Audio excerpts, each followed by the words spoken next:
pada waktu 1945 usia mereka tidak lebih dari 45 tahun. Jadi satu perjuangan dimulai dari umur 15, 25, 35, 45 berhasil membuat sebuah republik yang bernama Indonesia. Dilanjutkan dengan para pemuda dengan adanya Sumpah Pemuda 20 tahun kemudian. Saya mau ulangi kembali bahwa para pemuda, para mahasiswa sudah merupakan tonggak, sudah memberikan sumbangan yang terbesar bagi jalannya Republik Indonesia.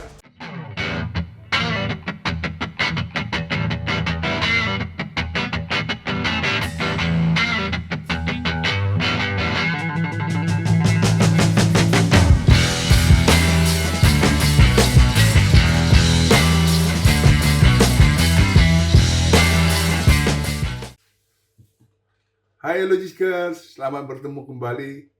Saya Jimmy Siahaan. Kali ini ingin mengutarakan kisah para pemuda kita, kisah para mahasiswa yang benar-benar memberikan sumbangan besar bagi sebuah revolusi di Indonesia.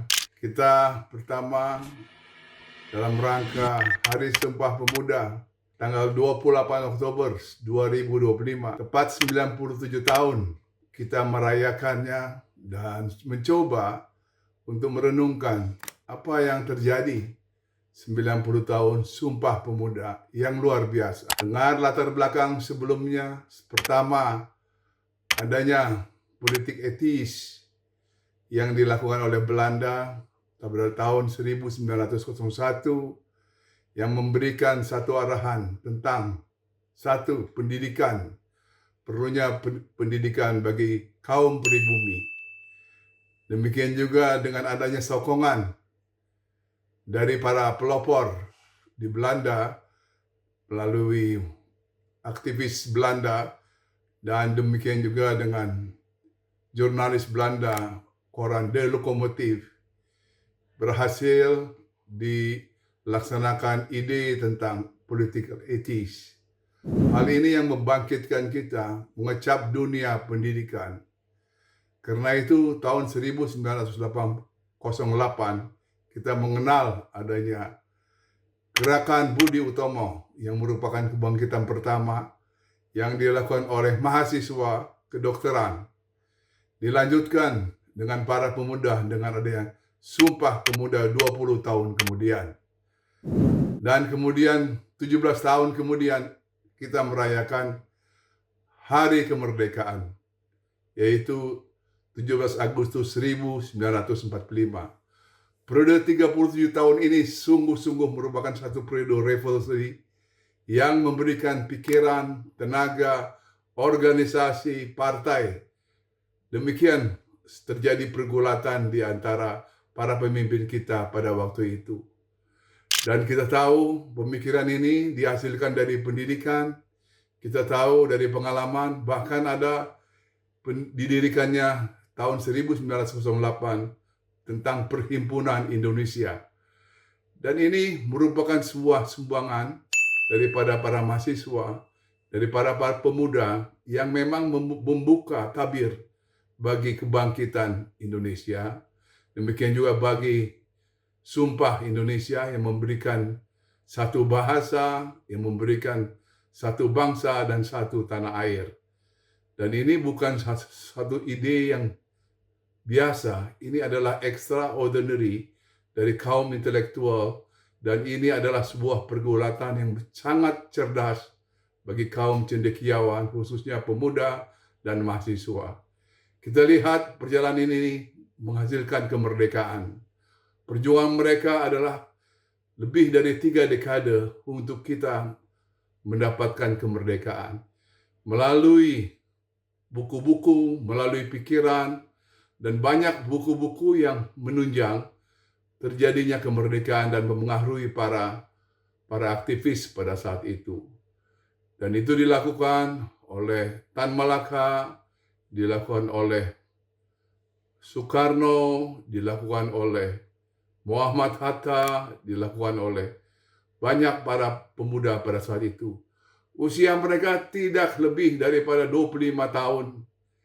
Dan pada waktu 1945 usia mereka tidak lebih dari 45 tahun.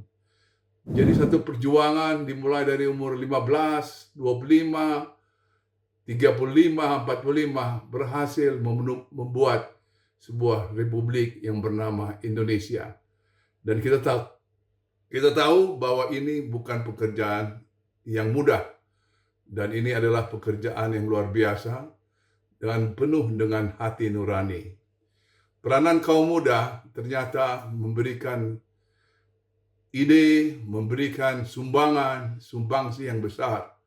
Tidak saja berhenti di tahun 66 jatuhnya Soekarno, di tahun 74 adanya gerakan anti penanaman modal asing, di tahun 77 adanya penolakan terhadap Soeharto dan adanya pembubaran terhadap Dewan Mahasiswa, dan kemudian dilanjutkan dengan kejatuhan Soeharto di tahun 1998. Semua ini menjelaskan kepada kita sebuah untaian sejarah revolusioner yang dilakukan oleh para mahasiswa, oleh kaum muda, dan memang inilah yang kita sebut sebagai rangkaian revolusi yang dilaksanakan dalam sejarah Indonesia. Dan sekarang kita lihat banyak terjadi penyimpangan, banyak terjadi apa yang kita sebut sebagai sejarah sebagai satu kegelapan. Objektivitas sejarah baru akan dibuka step by step. Kemungkinan ada satu lagi, tanggal 14 Desember akan ada satu buku lagi tentang urusan sejarah kita. Tapi kita tidak tahu apakah ini merupakan versi pemerintah atau betul-betul bisa membangkitkan suatu visi ke depan yang baik dan positif. Kita hanya bisa menunggu. Namun saya mau ulangi kembali bahwa para pemuda, para mahasiswa sudah merupakan tonggak, sudah memberikan sumbangan yang terbesar bagi jalannya Republik Indonesia.